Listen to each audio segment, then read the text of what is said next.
ವಿದ್ಯಾರ್ಥಿಗಳೇ, ಈ ಆಡಿಯೋದಲ್ಲಿ 10ನೇ ತರಗತಿಯ ಎಲ್ಲ ಅಧ್ಯಾಯದಲ್ಲಿ ಕಂಡುಬರುವಂತಹ 1 ಅಂಕದ ಪ್ರಶ್ನೆಗಳಿಗೆ ಉತ್ತರಗಳನ್ನು ತಿಳಿಯುವಂಥ ಪ್ರಯತ್ನ ಮಾಡೋಣ. ಅಧ್ಯಾಯ 1, ರಾಸಾಯನಿಕ ಕ್ರಿಯೆಗಳು ಮತ್ತು ಸಮೀಕರಣಗಳು. ಪ್ರಶ್ನೆ 1, ಅಪಕರ್ಷಣೆ ಎಂದರೇನು? ಆಕ್ಸಿಜನ್ ಕಳೆದುಕೊಳ್ಳುವುದು ಅಥವಾ ಹೈಡ್ರೋಜನನ್ನು ಪಡೆದುಕೊಳ್ಳುವುದನ್ನು ಅಪಕರ್ಷಣೆ ಅಂತ ಹೇಳ್ತಾ ಇದ್ದೀವಿ. ಕ್ರಿಯೆಯಲ್ಲಿ ವಸ್ತುವೊಂದು ಆಕ್ಸಿಜನ್ ಕಳೆದುಕೊಂಡರೆ ಅಥವಾ ಹೈಡ್ರೋಜನ್ ಪಡೆದುಕೊಂಡರೆ ಅದು ಅಪಕರ್ಷಣೆಗೊಂಡಿದೆ ಎನ್ನಬಹುದು. ಮುಂದಿನ ಪ್ರಶ್ನೆ, ರಾಸಾಯನಿಕ ಕ್ರಿಯೆಗಳು ಎಂದರೇನು? ವಸ್ತುವಿನ ಸ್ವಭಾವ, ಗುಣ, ಸ್ಥಿತಿ, ಬಣ್ಣ, ತಾಪದಲ್ಲಿ ಬದಲಾವಣೆ ಉಂಟಾಗಿ ಸಂಪೂರ್ಣವಾಗಿ ಹೊಸ ವಸ್ತು ಉತ್ಪತ್ತಿಯಾಗುವುದನ್ನು ರಾಸಾಯನಿಕ ಕ್ರಿಯೆ ಅಂತ ಕರಿತಾ ಇದ್ದೀವಿ. ಮುಂದಿನ ಪ್ರಶ್ನೆ, ಪ್ರತಿವರ್ತಕಗಳು ಎಂದರೇನು? ರಾಸಾಯನಿಕ ಕ್ರಿಯೆ ನಡೆಯುವ ಮೊದಲು ಅದರಲ್ಲಿ ಭಾಗವಹಿಸುವ ವಸ್ತುಗಳನ್ನು ಪ್ರತಿವರ್ತಕಗಳು ಅಂತ ಹೇಳ್ತಾ ಇದ್ದೀವಿ. ಪ್ರಶ್ನೆ 4, ರಾಸಾಯನಿಕ ಸಮೀಕರಣ ಎಂದರೇನು? ವಿವಿಧ ಪ್ರಕಾರದ ರಾಸಾಯನಿಕ ಕ್ರಿಯೆಗಳಲ್ಲಿ ಪ್ರತಿವರ್ತಕಗಳು ಮತ್ತು ಉತ್ಪನ್ನಗಳನ್ನು ಸಾಂಕೇತಿಕವಾಗಿ ಪ್ರತಿನಿಧಿಸುವುದನ್ನು ರಾಸಾಯನಿಕ ಸಮೀಕರಣ ಎನ್ನುತ್ತೇವೆ. ಮ್ಯಾಗ್ನೀಷಿಯಂ ಪಟ್ಟಿಯನ್ನು ಗಾಳಿಯಲ್ಲಿ ಉರಿಸಿದಾಗ ಏನಾಗುತ್ತದೆ ಅಂತ ಒಂದು ಪ್ರಶ್ನೆ. ಮ್ಯಾಗ್ನೀಷಿಯಂ ಪಟ್ಟಿಯನ್ನು ಗಾಳಿಯಲ್ಲಿರುವಂಥ ಆಕ್ಸಿಜನ್ ಜೊತೆ ಸಂಯೋಗಗೊಳಿಸಿದಾಗ ಅದು ಸಂಯೋಗವಾಗಿ ಮ್ಯಾಗ್ನೀಷಿಯಂ ಆಕ್ಸೈಡನ್ನು ಕೊಡ್ತಾ ಇದೆ. ಸಮೀಕರಣವನ್ನು ಅರ್ಥ ಮಾಡ್ಕೊಳ್ಬೇಕು. ನೇರವಾಗಿ ಸರಿದೂಗಿರುವಂಥ ಸಮೀಕರಣ 2mg + O2 ಬಾಣದ ಗುರುತು 2mgO. ಅಧ್ಯಾಯ 2, ಆಮ್ಲಗಳು, ಪ್ರತ್ಯಾಮ್ಲಗಳು ಮತ್ತು ಲವಣಗಳು. ಪ್ರಶ್ನೆ, ಪ್ರಬಲ ಮತ್ತು ದುರ್ಬಲ ಆಮ್ಲಗಳಿಗೆ ಎರಡೆರಡು ಉದಾಹರಣೆಗಳನ್ನು ಕೇಳಿದ್ದಾರೆ. ಪ್ರಬಲ ಆಮ್ಲಗಳ ಉದಾಹರಣೆಯನ್ನು ನಾವು ಗಮನಿಸಿದಾಗ ಹೈಡ್ರೋಕ್ಲೋರಿಕ್ ಆಮ್ಲ, ಸಲ್ಫ್ಯೂರಿಕ್ ಆಮ್ಲ, ನೈಟ್ರಿಕ್ ಆಮ್ಲ. ದುರ್ಬಲ ಆಮ್ಲಗಳು ಸಿಟ್ರಿಕ್ ಆಮ್ಲ, ಅಸಿಟಿಕ್ ಆಮ್ಲ, ಫಾರ್ಮಿಕ್ ಆಮ್ಲ. ಇನ್ನೊಂದು ಪ್ರಶ್ನೆ, ಎಗ್ ಶೆಲ್ಗೆ ನೈಟ್ರಿಕ್ ಆಮ್ಲವನ್ನು ಸೇರಿಸಿದಾಗ ಏನಾಗುತ್ತದೆ ಅಂತ ಒಂದು ಪ್ರಶ್ನೆ. ಎಗ್ ಶೆಲ್ ಕ್ಯಾಲ್ಸಿಯಂ ಕಾರ್ಬೋನೇಟನ್ನು ಹೊಂದಿರ್ತಾ ಇದೆ. ನೈಟ್ರಿಕ್ ಆಮ್ಲವನ್ನು ಅದರೊಂದಿಗೆ ಸೇರಿಸಿದಾಗ ಕಾರ್ಬನ್ ಡೈಆಕ್ಸೈಡ್ ಅಲ್ಲಿ ಬಿಡುಗಡೆ ಆಗ್ತಾ ಇದೆ. ನೇರವಾಗಿ ಸರಿದೂಗಿರುವಂಥ ಸಮೀಕರಣ CaCO3 + 2HNO3 ಬಾಣದ ಗುರುತು CaNO3 2 + CO2. ಇನ್ನೊಂದು ಪ್ರಶ್ನೆ, ಸೋಡಿಯಂ ಕ್ಲೋರೈಡ್ನ ಜಲೀಯ ದ್ರಾವಣದ ಮೂಲಕ ವಿದ್ಯುತ್ ಪ್ರವಾಹವನ್ನು ಹಾಯಿಸಿದಾಗ ಯಾವ ಅನಿಲ ಉಂಟಾಗುತ್ತದೆ? ಸೋಡಿಯಂ ಕ್ಲೋರೈಡ್ನ ಜಲೀಯ ದ್ರಾವಣದ ಮೂಲಕ ವಿದ್ಯುತ್ ಪ್ರವಾಹವನ್ನು ಹಾಯಿಸಿದಾಗ ಅದು ವಿಭಜನೆ ಆಗ್ತಾ ಇದೆ. ವಿಭಜನೆ ಹೊಂದ್ಬಿಟ್ಟು ಆ್ಯನೋಡ್ನಲ್ಲಿ ಹೈಡ್ರೋಜನ್ ಅನಿಲ ಮತ್ತು ಕ್ಯಾಥೋಡ್ನಲ್ಲಿ ಕ್ಲೋರಿನ್ ಅನಿಲ ಬಿಡುಗಡೆ ಆಗ್ತಾ ಇದ್ದಾವೆ. ಪ್ರಶ್ನೆ 4, ಬೇಕಿಂಗ್ ಸೋಡಾವನ್ನು ಕಾಯಿಸಿದಾಗ ಯಾವ ಅನಿಲ ಬಿಡುಗಡೆ ಆಗ್ತಾ ಇದೆ ಅಂತ ಒಂದು ಪ್ರಶ್ನೆ. ಬೇಕಿಂಗ್ ಸೋಡಾವನ್ನು ಕಾಯಿಸಿದಾಗ ಅಲ್ಲಿ ಬಿಡುಗಡೆ ಆಗುವಂಥ ಅನಿಲ ಹೈಡ್ರೋಜನ್ ಅನಿಲ. ಇನ್ನೊಂದು ಪ್ರಶ್ನೆ, ಉಪ್ಪಿನಕಾಯಿಯ ತಯಾರಿಕೆಯಲ್ಲಿ ವಿನೆಗರನ್ನು ಏಕೆ ಉಪಯೋಗಿಸ್ತಾ ಇದ್ದಾರೆ ಅಂತ ಒಂದು ಪ್ರಶ್ನೆ. ವಿನೆಗರ್ನಲ್ಲಿ ಸಾವಯವ ಆಮ್ಲವಾದ ಅಸ್ಟಿಕ್ ಆಮ್ಲ ಇರ್ತಾ ಇದೆ. ಇದು ಸೂಕ್ಷ್ಮಜೀವಿಗಳನ್ನು ಬೆಳೆಯಲು ಬಿಡೋದಿಲ್ಲ. ಇದರಿಂದ ಉಪ್ಪಿನಕಾಯಿ ಅನೇಕ ದಿನಗಳವರೆಗೆ ಕೆಡೋದಿಲ್ಲ. ಆದ್ದರಿಂದ ಉಪ್ಪಿನಕಾಯಿಯ ತಯಾರಿಕೆಯಲ್ಲಿ ವಿನೆಗರನ್ನು ಉಪಯೋಗ ಮಾಡ್ತಾ ಇರ್ತೀವಿ. ಆಮ್ಲಗಳು ನೀಲಿ ಲಿಟ್ಮಸನ್ನು ಯಾವ ಬಣ್ಣಕ್ಕೆ ಬದಲಾಯಿಸ್ತವೆ ಅಂತ ಒಂದು ಪ್ರಶ್ನೆ. ಆಮ್ಲಗಳು ಹುಳಿ ರುಚಿ ಹೊಂದಿದ್ದು ನಮಗೆಲ್ಲರಿಗೂ ಗೊತ್ತಿರುವಂತೆ ನೀಲಿ ಲಿಟ್ಮಸನ್ನು ಕೆಂಪು ಬಣ್ಣಕ್ಕೆ ಬದಲಾಯಿಸ್ತಾ ಇದ್ದಾವೆ. ಅಧ್ಯಾಯ 3, ಲೋಹಗಳು ಮತ್ತು ಅಲೋಹಗಳು. ಇದರಲ್ಲಿ ಕಂಡುಬರುವಂಥ ಪ್ರಶ್ನೆಗಳನ್ನು ಗಮನಿಸಿದಾಗ ಮೊದಲನೇದಾಗಿ ಧನಾಗ್ರ ಮಡ್ಡಿ ಎಂದರೇನು? ವಿದ್ಯುತ್ ವಿಭಜನೆಯ ಶುದ್ಧೀಕರಣದಲ್ಲಿ ವಿಲೀನವಾಗುವ ಕಶ್ಮಲಗಳು ದ್ರಾವಣಕ್ಕೆ ಸೇರಿಕೊಂಡ್ರೆ ವಿಲೀನವಾಗದೇ ಇರುವಂಥ ಕಶ್ಮಲಗಳು ಧನಾಗ್ರದ ಕೆಳಭಾಗದಲ್ಲಿ ಸಂಗ್ರಹ ಆಗ್ತಾ ಇದ್ದಾವೆ. ಇದನ್ನು ನಾವು ಧನಾಗ್ರ ಮಡ್ಡಿ ಅಂತ ಕರಿತಾ ಇದ್ದೀವಿ. ಇನ್ನೊಂದು ಪ್ರಶ್ನೆ, ಮಡ್ಡಿ ಎಂದರೇನು? ಸಾಮಾನ್ಯವಾಗಿ ಭೂಮಿಯಿಂದ ಗಣಿಗಾರಿಕೆ ಮಾಡಿದ ಅದಿರುಗಳು, ಮಣ್ಣು, ಮರಳು ಮುಂತಾದಂಥವುಗಳು ಇವುಗಳಿಂದ ಹೆಚ್ಚಿನ ಪ್ರಮಾಣದಲ್ಲಿ ಕಲುಷಿತಗೊಂಡಿರ್ತಾ ಇದ್ದಾವೆ. ಇದನ್ನು ಮಡ್ಡಿ ಅಂತ ಕರಿತಾ ಇದ್ದೀವಿ. ಇನ್ನೊಂದು ಪ್ರಶ್ನೆ, ತನ್ಯತೆ ಎಂದರೇನು? ನಾವು ಈಗಾಗಲೇ ಓದಿರುವಂತೆ ಲೋಹಗಳನ್ನು ಎಳೆಯುವುದರ ಮೂಲಕ ತೆಳುವಾದ ತಂತಿಗಳನ್ನಾಗಿ ಮಾಡುವಂಥ ಒಂದು ವಿಧಾನಕ್ಕೆ ತನ್ಯತೆ ಅಂತ ಕರಿತಾ ಇದ್ದೀವಿ.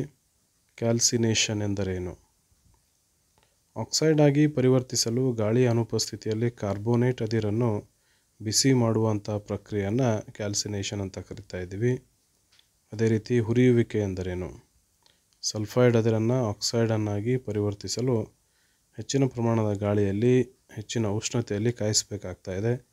ಈ ವಿಧಾನಕ್ಕೆ ಹುರಿಯುವಿಕೆ ಅಂತ ಕರಿತಾ ಇದ್ದೀವಿ. ಅದೇ ರೀತಿ ಕ್ರಿಯಾಶೀಲ ಸರಣಿಯಲ್ಲಿ ಮಧ್ಯದ ಲೋಹಗಳು ಯಾವುವು ಅಂತ ಕೇಳಿದರೆ, ಕ್ರಿಯಾಶೀಲ ಸರಣಿಯನ್ನು ನಾವು ಗಮನಿಸಿದಾಗ ಆ ಸರಣಿಯಲ್ಲಿ ಕಂಡುಬರುವಂಥ ಮಧ್ಯದ ಲೋಹಗಳು ಸತು, ಸೀಸ, ತಾಮ್ರ ಮುಂತಾದವುಗಳು. ಇನ್ನೊಂದು ಪ್ರಶ್ನೆ, ಸಮುದ್ರದಲ್ಲಿ ಯಾವ ಲವಣಗಳು ಕರಗಿದಾವೆ ಅಂತ ಕೇಳಿದ್ದಾರೆ. ಸಮುದ್ರದಲ್ಲಿ ನಮ್ಗೆ ಗೊತ್ತಿರುವಂತೆ ಸೋಡಿಯಂ ಕ್ಲೋರೈಡ್, ಮ್ಯಾಗ್ನೀಷಿಯಂ ಕ್ಲೋರೈಡ್ನಂತಹ ಇನ್ನಿತರ ಲವಣಗಳು ಕರಗಿರ್ತಾ ಇದ್ದಾವೆ. ಅಧ್ಯಾಯ 4 ಕಾರ್ಬನ್ ಮತ್ತು ಅದರ ಸಂಯುಕ್ತಗಳು. ಈ ಅಧ್ಯಾಯದ ಪ್ರಶ್ನೆಗಳನ್ನು ನಾವೀಗ ನೋಡೋಣ. ಮೊದಲಿಗೆ ಹೈಡ್ರೋಕಾರ್ಬನ್ ಎಂದರೇನು? ಕಾರ್ಬನ್ ಮತ್ತು ಹೈಡ್ರೋಜನ್ಗಳನ್ನು ಮಾತ್ರ ಹೊಂದಿರುವಂತಹ ಎಲ್ಲ ಕಾರ್ಬನ್ ಸಂಯುಕ್ತಗಳನ್ನು ಹೈಡ್ರೋಕಾರ್ಬನ್ಗಳಂತ ಕರಿತಾ ಇದ್ದೀವಿ. ಪ್ರಶ್ನೆ 2, ಸಹವ್ಯಾಲೆನ್ಸಿಯ ಬಂಧಗಳು ಎಂದರೇನು? ಎರಡು ಪರಮಾಣುಗಳ ನಡುವೆ ಎಲೆಕ್ಟ್ರಾನ್ ಜೋಡಿಗಳ ಹಂಚಿಕೆಯಿಂದ ಉಂಟಾಗಿರುವಂಥ ಬಂಧಗಳನ್ನು ಸಹವ್ಯಾಲೆನ್ಸಿಯ ಬಂಧ ಅಂತ ಕರಿತಾ ಇದ್ದೀವಿ. ಪ್ರಶ್ನೆ 3, ಅನುರೂಪ ಶ್ರೇಣಿ ಎಂದರೇನು? ಒಂದೇ ಕ್ರಿಯಾ ಗುಂಪು ಕಾರ್ಬನ್ ಸರಪಳಿಯಲ್ಲಿನ ಹೈಡ್ರೋಜನನ್ನು ಸ್ಥಾನಪಲ್ಲಟಗೊಳಿಸುವಂಥ ಸಂಯುಕ್ತಗಳ ಸರಣಿಯನ್ನು ಅನುರೂಪ ಶ್ರೇಣಿಗಳು ಅಂತ ಕರಿತಾ ಇದ್ದೀವಿ. ಪ್ರಶ್ನೆ 4, ಕೆಟನೀಕರಣ ಎಂದರೇನು? ಇದು ಕಾರ್ಬನ್ನ ಒಂದು ವಿಶೇಷ ಹಾಗೂ ಅನನ್ಯ ಗುಣ. ಒಂದು ಕಾರ್ಬನ್ ಇತರ ಕಾರ್ಬನ್ ಪರಮಾಣುಗಳೊಂದಿಗೆ ಬಂಧಗಳನ್ನು ಏರ್ಪಡಿಸಿಕೊಂಡು ಬೃಹತ್ ಅಣುಗಳನ್ನು ಉಂಟು ಮಾಡುವಂಥ ಗುಣವನ್ನು ಕೆಟನೀಕರಣ ಅಂತ ಕರಿತಾ ಇದ್ದೀವಿ. ಪ್ರಶ್ನೆ 5, ಬಹುರೂಪತೆ ಎಂದರೇನು? ಧಾತುವೊಂದು ಒಂದಕ್ಕಿಂತ ಹೆಚ್ಚಿನ ರೂಪದಲ್ಲಿದ್ದು ಅವುಗಳು ಬೇರೆ ಬೇರೆ ಭೌತ ಗುಣಗಳನ್ನು ಹೊಂದಿದ್ದು ಒಂದೇ ರೀತಿಯ ರಾಸಾಯನಿಕ ಗುಣಗಳನ್ನು ಪ್ರದರ್ಶಿಸುವಂಥ ವಿದ್ಯಮಾನಕ್ಕೆ ಬಹುರೂಪತೆ ಅಂತ ಕರಿತಾ ಇದ್ದೀವಿ. ವಿನೆಗಾರ್ ಎಂದರೇನು? ಕಾರ್ಬಾಕ್ಸಿಲಿಕ್ ಆಮ್ಲಗಳ ಗುಂಪಿಗೆ ಸೇರಿದ ಅಸ್ಟಿಕ್ ಆಮ್ಲದ 5ರಿಂದ 8% ದ್ರಾವಣವನ್ನು ವಿನೆಗಾರ್ ಅಂತ ಕರಿತಾ ಇದ್ದೀವಿ. ಅಧ್ಯಾಯ 5 ಧಾತುಗಳ ಆವರ್ತನೀಯ ವರ್ಗೀಕರಣ. ಪ್ರಶ್ನೆ 1, ಆವರ್ತಕ ಕೋಷ್ಟಕದಲ್ಲಿ ಧಾತುವಿನ ಸ್ಥಾನವು ಏನನ್ನು ತಿಳಿಸ್ತಾ ಇದೆ ಅಂತ ಒಂದು ಪ್ರಶ್ನೆ. ಆವರ್ತಕ ಕೋಷ್ಟಕದಲ್ಲಿ ಧಾತುವಿನ ಸ್ಥಾನವು ಅದರ ರಾಸಾಯನಿಕ ಕ್ರಿಯಾಕಾರತ್ವವನ್ನು ತಿಳಿಸ್ತಾ ಇದೆ. ಪ್ರಶ್ನೆ 2, ಆವರ್ತಕ ಕೋಷ್ಟಕದಲ್ಲಿ ಗುಂಪು ಮತ್ತು ಆವರ್ತಗಳು ಎಂದರೇನು? ಆವರ್ತಕ ಕೋಷ್ಟಕದಲ್ಲಿ ಕಂಡುಬರುವಂತಹ ಕಂಬ ಸಾಲುಗಳನ್ನು ಗುಂಪುಗಳಂತ ಕರಿತಾ ಇದ್ದೀವಿ. ಅದೇ ರೀತಿ ಅಡ್ಡ ಸಾಲುಗಳನ್ನು ಆವರ್ತಗಳು ಅಂತ ಹೇಳ್ತಾ ಇದ್ದೀವಿ. ಪ್ರಶ್ನೆ 3, ಡೋಬರೈನರ್ ರವರ ತ್ರಿವಳಿಗಳ ವರ್ಗೀಕರಣ ಏಕೆ ಉಪಯುಕ್ತವಾಗಲಿಲ್ಲ ಅಂತ ಒಂದು ಪ್ರಶ್ನೆ. ಆ ಒಂದು ಕಾಲದಲ್ಲಿ ತಿಳಿದಿದ್ದ ಧಾತುಗಳಲ್ಲಿ ಕೇವಲ 3 ತ್ರಿವಳಿಗಳನ್ನು ಮಾತ್ರ ಗುರುತಿಸಲು ಡೋಬರೈನರ್ ಅವರಿಗೆ ಸಾಧ್ಯ ಆಗ್ತಾ ಇದೆ. ಆದ್ದರಿಂದ ಧಾತುಗಳನ್ನು ತ್ರಿವಳಿಗಳಾಗಿ ವರ್ಗೀಕರಿಸುವಂಥ ಪದ್ಧತಿ ಉಪಯುಕ್ತವಾಗಲಿಲ್ಲ. ಮುಂದಿನ ಪ್ರಶ್ನೆ, ಮೆಂಡೆಲಿಯವರ ಕೋಷ್ಟಕದ ಒಂದು ಅಸಂಬದ್ಧತೆಯನ್ನು ತಿಳಿಸಲಿಕ್ಕೆ ಹೇಳಿದ್ದಾರೆ. ಆವರ್ತಕ ಕೋಷ್ಟಕವನ್ನು ರಚಿಸಬೇಕಾದ್ರೆ ಮೆಂಡೆಲಿಯವರವರು ಕೆಲವು ಸಂದರ್ಭಗಳಲ್ಲಿ ಸ್ವಲ್ಪ ಹೆಚ್ಚಿನ ಪರಮಾಣು ರಾಶಿ ಹೊಂದಿರುವ ಧಾತುವನ್ನು ಸ್ವಲ್ಪ ಕಡಿಮೆ ಪರಮಾಣು ರಾಶಿ ಹೊಂದಿರುವ ಧಾತುವಿಗಿಂತ ಮೊದಲೇ ಇರಿಸಬೇಕಾಗ್ತಾ ಇದೆ. ಒಂದೇ ರೀತಿಯ ಗುಣಗಳುಳ್ಳ ಧಾತುಗಳನ್ನು ಒಟ್ಟಿಗೆ ಗುಂಪುಗೂಡಿಸುವುದಕ್ಕಾಗಿ ಅನುಕ್ರಮ ಜೋಡಣೆಯನ್ನು ಬದಲಾಯಿಸಲಾಯಿತು. ಉದಾಹರಣೆಗೆ ಕೋಬಾಲ್ಟನ್ನು ನಿಕೆಲ್ಗಿಂತ ಮೊದಲೇ ಇಡಲಾಗಿದೆ ಅನ್ನುವಂಥದ್ದನ್ನು ನಾವಿಲ್ಲಿ ಅರ್ಥ ಮಾಡ್ಕೊಳ್ಬೇಕು. ಇನ್ನೊಂದು ಪ್ರಶ್ನೆ, ಡೋಬರೈನರು ವರ್ಗೀಕರಿಸಿದ ಆ 3 ತ್ರಿವಳಿಗಳನ್ನು ಹೆಸರಿಸಲಿಕ್ಕೆ ಕೇಳಿದ್ದಾರೆ. Lithium, sodium, potassium, calcium, strontium, barium, chlorine, bromine, iodine. ಅಧ್ಯಾಯ 6 ಜೀವಕ್ರಿಯೆಗಳು. ಇಲ್ಲೊಂದು ಪ್ರಶ್ನೆಯನ್ನು ನೋಡ್ತಾ ಇದ್ದೀವಿ. ಒಂದು ನಾಯಿ, ಹಸು ಅಥವಾ ಮನುಷ್ಯ ಜೀವಂತವಾಗಿದ್ದಾನೆ ಎಂದು ಹೇಗೆ ತಿಳಿಯಬಹುದು ಅಂತ ಒಂದು ಪ್ರಶ್ನೆ. ಒಂದು ನಾಯಿ, ಹಸು ಅಥವಾ ಮನುಷ್ಯ ಉಸಿರಾಟ ಕ್ರಿಯೆಯಲ್ಲಿ ಪಾಲ್ಗೊಂಡಿದ್ದರೆ ಅವರು ಜೀವಂತವಾಗಿದ್ದಾರೆ ಅಂತ ನಾವಿಲ್ಲಿ ಹೇಳ್ತಾ ಇದ್ದೀವಿ. ನಾವು ಸೇವಿಸಿದ ಆಹಾರದಿಂದ ಪಡೆದ ಶಕ್ತಿಯ ಸ್ವಲ್ಪ ಭಾಗವು ನಮ್ಮ ದೇಹದಲ್ಲಿ ಏನಾಗುತ್ತದೆ? ನಾವು ಸೇವಿಸಿರುವಂಥ ಆಹಾರದಿಂದ ಪಡೆದ ಶಕ್ತಿಯ ಸ್ವಲ್ಪ ಭಾಗವು ನಮ್ಮ ದೇಹದಲ್ಲಿ ಗ್ಲೈಕೋಜನ್ ರೂಪದಲ್ಲಿ ಸಂಗ್ರಹ ಆಗ್ತಾ ಇದೆ. ಪತ್ರರಂಧ್ರ ತೆರೆಯಲು ಕಾರಣವೇನು ಅಂತ ಒಂದು ಪ್ರಶ್ನೆ. ಕಾವಲು ಜೀವಕೋಶದೊಳಗೆ ನೀರು ಪ್ರವೇಶಿಸಿದಾಗ ಅದು ಉಬ್ಬುತ್ತದೆ ಮತ್ತು ಪತ್ರರಂಧ್ರ ತೆರೆಯಲು ಅದು ಕಾರಣ ಆಗ್ತಾ ಇದೆ. ಅಮೀಬಾವು ಹೇಗೆ ಆಹಾರವನ್ನು ಒಳತೆಗೆದುಕೊಳ್ಳುತ್ತದೆ? ಅಮೀಬಾವು ತಾತ್ಕಾಲಿಕ ಬೆರಳಿನಂತಹ ಜೀವಕೋಶದ ಮೇಲ್ಮೈ ಹೊರಚಾಚಿಕೆಗಳನ್ನು ಬಳಸಿಬಿಟ್ಟು ಆಹಾರವನ್ನು ಒಳಗಡೆ ತೆಗೆದುಕೊಳ್ತಾ ಇದೆ. ಕೆಲವು ಶಿಲೀಂಧ್ರಗಳನ್ನು ಹೆಸರಿಸಲಿಕ್ಕೆ ಹೇಳಿದರೆ ಈಸ್ಟ್, ನಾಯಿ ಕೊಡೆಗಳು, ಬ್ರೆಡ್ ಮೋಲ್ಡ್ ಇವೆಲ್ಲವೂ ಕೂಡ ಶಿಲೀಂಧ್ರಗಳ ಉದಾಹರಣೆಗಳು. ಇನ್ನೊಂದು ಪ್ರಶ್ನೆ, ಕೆಲವು ಜೀವಿಗಳು ನಿರವಯವ ಮೂಲಗಳಿಂದ ಸರಳವಾದ ಆಹಾರ ವಸ್ತುಗಳನ್ನು ಯಾವ ರೂಪದಲ್ಲಿ ಬಳಸಿಕೊಳ್ಳುತ್ತವೆ? ಕೆಲವು ಜೀವಿಗಳು ನಿರವಯವ ಮೂಲಗಳಿಂದ ಸರಳವಾದ ಆಹಾರ ವಸ್ತುಗಳನ್ನು ಕಾರ್ಬನ್ ಡೈಆಕ್ಸೈಡ್ ಮತ್ತು ನೀರಿನ ರೂಪದಲ್ಲಿ ಬಳಸ್ಕೊಳ್ತಾ ಇದ್ದಾವೆ. ಅಧ್ಯಾಯ 7 ನಿಯಂತ್ರಣ ಮತ್ತು ಸಹಭಾಗಿತ್ವ. ಪ್ರಶ್ನೆ 1, ಪ್ರಾಣಿಗಳಲ್ಲಿ ರಾಸಾಯನಿಕ ಸಮನ್ವಯವು ಹೇಗೆ ನಡೆಯುತ್ತದೆ? ಪ್ರಾಣಿಗಳಲ್ಲಿ ರಾಸಾಯನಿಕ ಸಮನ್ವಯವು ಹಾರ್ಮೋನುಗಳಿಂದ ನಡೀತಾ ಇದೆ. ಮುಂದಿನ ಪ್ರಶ್ನೆ, ನರವ್ಯೂಹ ಆವೇಗವು ಡೆಂಡ್ರೈಟ್ಗಳಿಂದ ಎಲ್ಲಿಗೆ ಚಲಿಸ್ತಾ ಇದೆ? ನರವ್ಯೂಹ ಆವೇಗವು ಡೆಂಡ್ರೈಟ್ಗಳಿಂದ ಕೋಶಕಾಯಕ್ಕೆ, ನಂತರ ಆಕ್ಸಾನ್ನ ಉದ್ದಕ್ಕೂ ಅದರ ತುದಿಯವರೆಗೆ ಚಲಿಸ್ತಾ ಇದೆ. ಮೆದುಳಿನ 3 ಪ್ರಮುಖ ಭಾಗಗಳನ್ನು ಕೇಳಿದರೆ ನಮ್ಗೆ ಗೊತ್ತಿರುವಂತೆ ಮುಮ್ಮೆದುಳು, ಮಧ್ಯಮೆದುಳು ಮತ್ತು ಹಿಮ್ಮೆದುಳು ಇವು ಮೆದುಳಿನ 3 ಪ್ರಮುಖ ಭಾಗಗಳು. ಹಿಮ್ಮೆದುಳಿನ ಪ್ರಮುಖ ಕಾರ್ಯವೇನು? ಬಾಯಿಯಲ್ಲಿ ನೀರೂರುವಿಕೆ, ವಾಂತಿಯಾಗುವಿಕೆಗಳಂತಹ ಮತ್ತು ರಕ್ತದ ಒತ್ತಡ ಹೀಗೆ ಎಲ್ಲ ಅನೈಚ್ಛಿಕ ಕ್ರಿಯೆಗಳನ್ನು ಹಿಮ್ಮೆದುಳಿನ ಮೆಡುಲ್ಲಾ ಎಂಬ ಭಾಗ ನಿಯಂತ್ರಿಸ್ತಾ ಇದೆ. ಐಚ್ಛಿಕ ಕ್ರಿಯೆಗಳಿಗೆ ಉದಾಹರಣೆ ಕೊಡಿ ಅಂತ ಹೇಳಿದರೆ ಮಾತನಾಡುವಂಥದ್ದು, ಬರೆಯುವಂಥದ್ದು, ಒಂದು ಕಾರ್ಯಕ್ರಮದ ಕೊನೆಯಲ್ಲಿ ಚಪ್ಪಾಳೆ ತಟ್ಟುವಂಥದ್ದು ಇವೆಲ್ಲವೂ ಕೂಡ ಐಚ್ಛಿಕ ಕ್ರಿಯೆಗಳಿಗೆ ಕೆಲವೊಂದಿಷ್ಟು ಉದಾಹರಣೆಗಳು. ಅಧ್ಯಾಯ 8 ಜೀವಿಗಳು ಹೇಗೆ ಸಂತಾನೋತ್ಪತ್ತಿ ನಡೆಸುತ್ತವೆ. ಇದರಲ್ಲಿ ಪ್ರಶ್ನೆಯನ್ನು ನೋಡಿದಾಗ ಸಂತಾನೋತ್ಪತ್ತಿ ನಡೆಸುವ ಜೀವಿಗಳು ಎಂತಹ ಜೀವಿಗಳನ್ನು ಸೃಷ್ಟಿಸುತ್ತವೆ?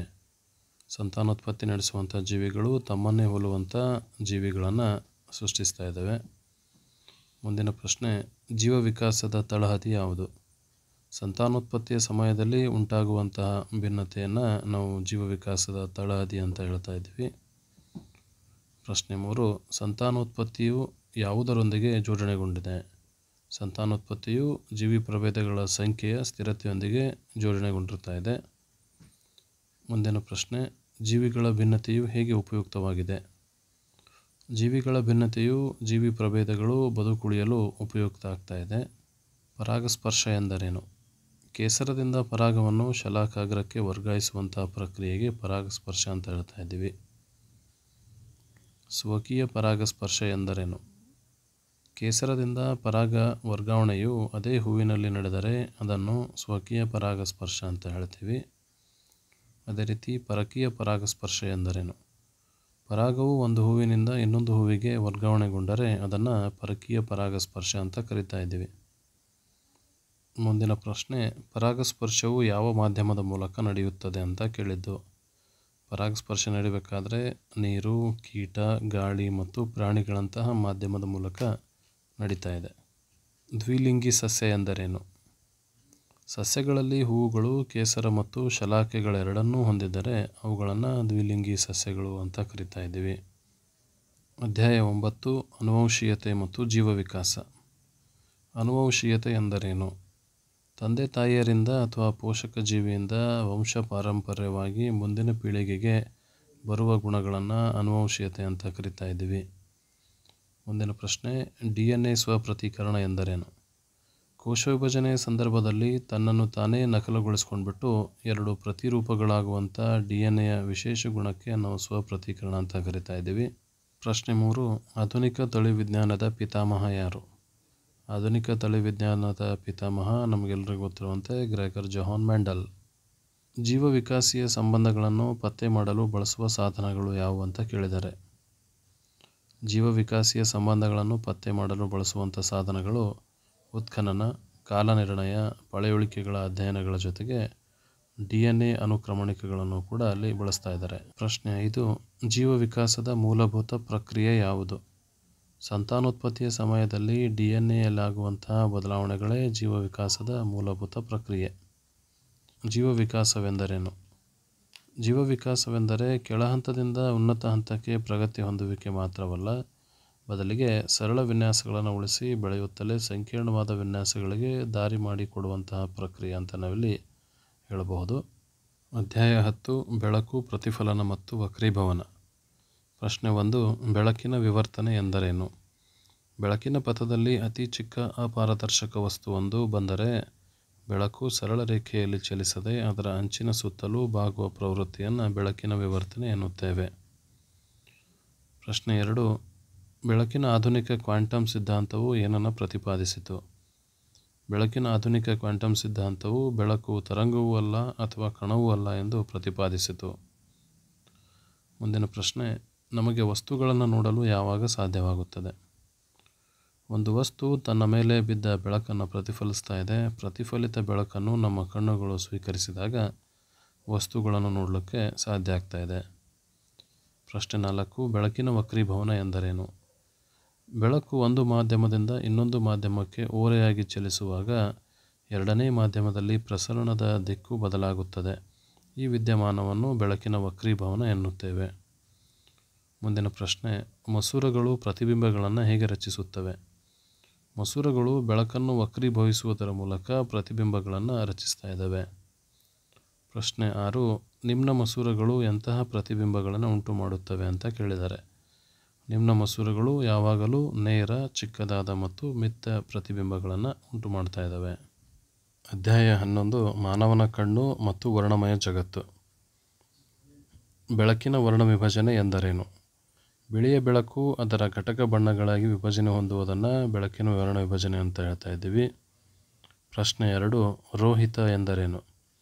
ಬೆಳಕಿನ ಕಿರಣದ ವರ್ಣಮಯ ಘಟಕಗಳ ಪಟ್ಟಿಯನ್ನು ರೋಹಿತ ಅಂತ ಕರಿತಾ ಇದ್ದೀವಿ.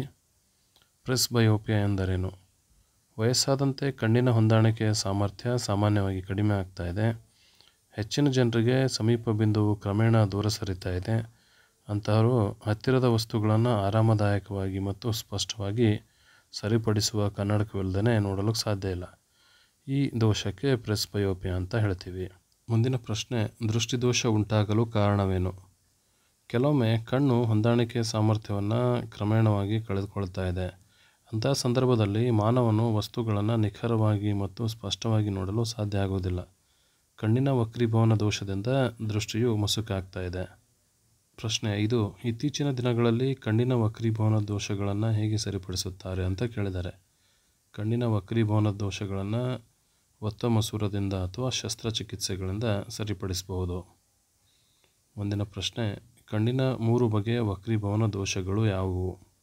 ಕಣ್ಣಿನ 3 ಬಗೆಯ ವಕ್ರೀಭವನ ದೋಷಗಳನ್ನು ನಾವು ಗಮನಿಸಿದಾಗ ಅವುಗಳಂದರೆ ಮಯೋಪಿಯಾ ಅಥವಾ ಸಮೀಪ ದೃಷ್ಟಿ, ಎರಡನೇದು ಹೈಪರ್ಮೆಟ್ರೋಪಿಯಾ ಅಥವಾ ದೂರದೃಷ್ಟಿ, ಮೂರನೇದು ಪ್ರೆಸ್ಬಯೋಪಿಯಾ.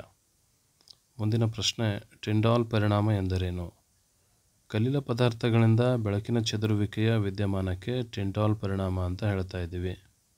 ಅಧ್ಯಾಯ 12, ವಿದ್ಯುತ್ ಶಕ್ತಿ. ಪ್ರಶ್ನೆ, ವಿಭವಾಂತರ ಎಂದರೇನು? ವಿದ್ಯುತ್ ವಾಹಕದ 2 ತುದಿಗಳಲ್ಲಿ ವಿದ್ಯುತ್ ಒತ್ತಡದ ವ್ಯತ್ಯಾಸವನ್ನು ವಿಭವಾಂತರ ಅಂತ ಹೇಳ್ತಾ ಇದ್ದೀವಿ. ಪ್ರಶ್ನೆ 2, ರೋಧಕ ಎಂದರೇನು? ಒಂದು ನಿರ್ದಿಷ್ಟ ಗಾತ್ರದ ಅವ್ಯಯವು ಕಡಿಮೆ ರೋಧವನ್ನು ಒದಗಿಸಿದಾಗ ಅದು ಉತ್ತಮ ವಾಹಕವಾಗಿರುತ್ತದೆ. ವಾಹಕವು ಗಣನೀಯವಾದ ರೋಧವನ್ನು ಹೊಂದಿದ್ದರೆ ಅದನ್ನು ರೋಧಕ ಅಂತ ಹೇಳ್ತಾ ಇದ್ದೀವಿ. ಪ್ರಶ್ನೆ 3, ರೋಧಕವನ್ನು ಎಷ್ಟು ವಿಧಾನಗಳಲ್ಲಿ ಜೋಡಿಸಬಹುದು? ರೋಧಕವನ್ನು 2 ವಿಧಾನಗಳಲ್ಲಿ ಜೋಡಿಸಬಹುದು.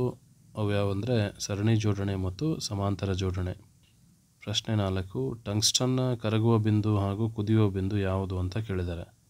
ಟಂಗ್ಸ್ಟನ್ನ ಕರಗುವ ಬಿಂದು 3422 ಡಿಗ್ರಿ ಸೆಲ್ಸಿಯಸ್ ಮತ್ತು ಅದರ ಕುದಿಯುವ ಬಿಂದು 5700 ಡಿಗ್ರಿ ಸೆಲ್ಸಿಯಸ್. ಅಧ್ಯಾಯ 13, ವಿದ್ಯುತ್ ಪ್ರವಾಹದ ಕಾಂತೀಯ ಪರಿಣಾಮಗಳು. ಪ್ರಶ್ನೆ 1, ವಿದ್ಯುತ್ ಕಾಂತವನ್ನು ಹೇಗೆ ಮಾಡಬಹುದು?